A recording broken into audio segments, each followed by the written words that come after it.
Bismillahirrahmanirrahim. Assalamualaikum warahmatullahi wabarakatuh. Nama diberi Nur Ain Syuhada binti Ainur, nombor metrik A184135. Pada hari ini saya akan berkongsi atau menceritakan tentang tajuk saya, iaitu solat sunat gerhana. Baiklah, saya teruskan dengan maksud solat sunat gerhana. Apa itu solat sunat gerhana? Solat sunat gerhana ialah solat sunat yang dilakukan ketika berlaku gerhana matahari atau bulan dengan cara-cara tertentu. Okey, seterusnya, hukum solat sunat gerhana ialah sunat muakkad. Ini bermaksud solat yang sangat dituntut atau digalakkan. Seterusnya, dalil solat sunat gerhana. Rasulullah SAW bersabda yang bermaksud, sesungguhnya matahari dan bulan ialah tanda kekuasaan Allah. Tidak terjadi gerhana matahari dan bulan kerana kematian seseorang atau kehidupannya. Apabila kamu melihat gerhana, maka berdoalah dan dirikanlah solat hingga gerhana tersebut berlalu. Baiklah, seterusnya kita beralih kepada hikmah menunaikan solat sunat gerhana. Yang pertama, menginsafi kekuasaan Allah Subhanahu Wa Taala terhadap penciptaan alam semesta agar sentiasa bersyukur di atas nikmat yang diberikan. Kedua, memohon keampunan kepada Allah terhadap segala dosa yang dilakukan, sama ada sengaja atau tidak sengaja. Ketiga, memberikan peringatan supaya manusia tidak melakukan kerosakan dan kemungkaran. Dan yang terakhir, ianya akan memperoleh ganjaran pahala dalam melaksanakan ketaatan kepada Allah Subhanahu Wa Taala. Baiklah, sebelum saya teruskan lagi, saya akan ceritakan sedikit bagaimana terjadinya gerhana bulan atau matahari ini. Gerhana bulan adalah satu fenomena semula jadi yang berlaku disebabkan seluruh atau sebahagian cahaya matahari dihalang oleh bumi. Ini berlaku apabila matahari, bumi dan bulan dalam satu garis lurus dengan bumi berada di tengah-tengah antara matahari dan bulan. Cahaya matahari bergerak dengan garis lurus. Cahaya tidak boleh melalui bumi, jadi ia membentuk satu bayangan. Bulan bergerak mengelilingi bumi.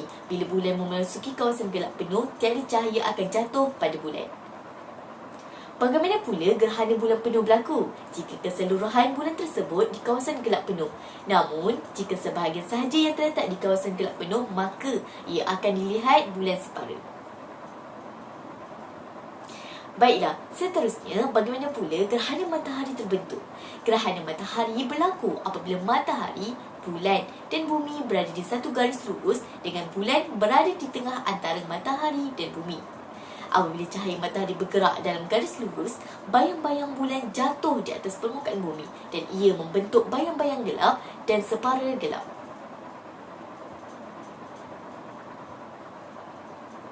Baiklah, selesai sedikit perkongsian berkaitan bagaimana terhasilnya akan gerhana itu.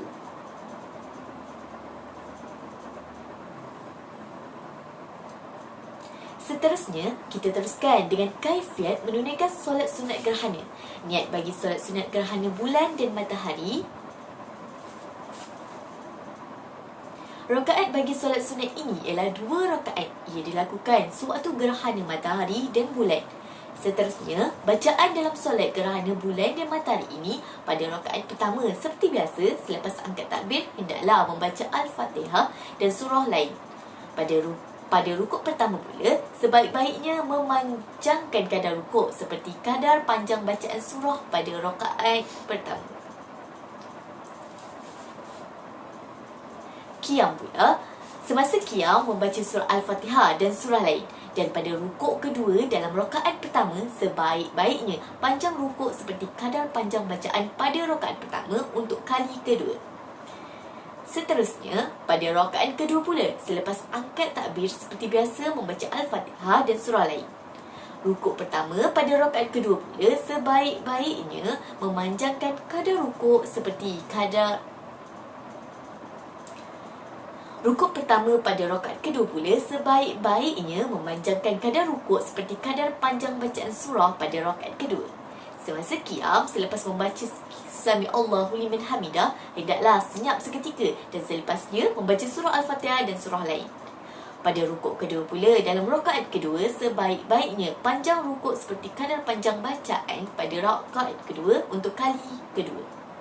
Dan seterusnya, rukuk-rukuk lain dalam solat. Selepas solat, sunat dibacakan khutbah. Dilakukan 2 kali mengikut rukun-rukun dan syarat-syarat khutbah Jumaat. Tarikh pensyariatan pula pada tahun 2 Hijrah bagi solat sunat gerhana matahari dan pada tahun 5 Hijrah bagi solat sunat gerhana bulan.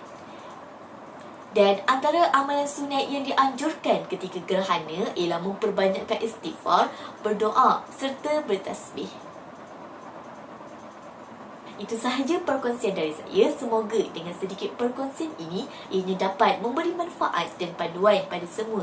Saya akhiri dengan wabillahi taufiq wal hidayah. Wassalamualaikum warahmatullahi wabarakatuh.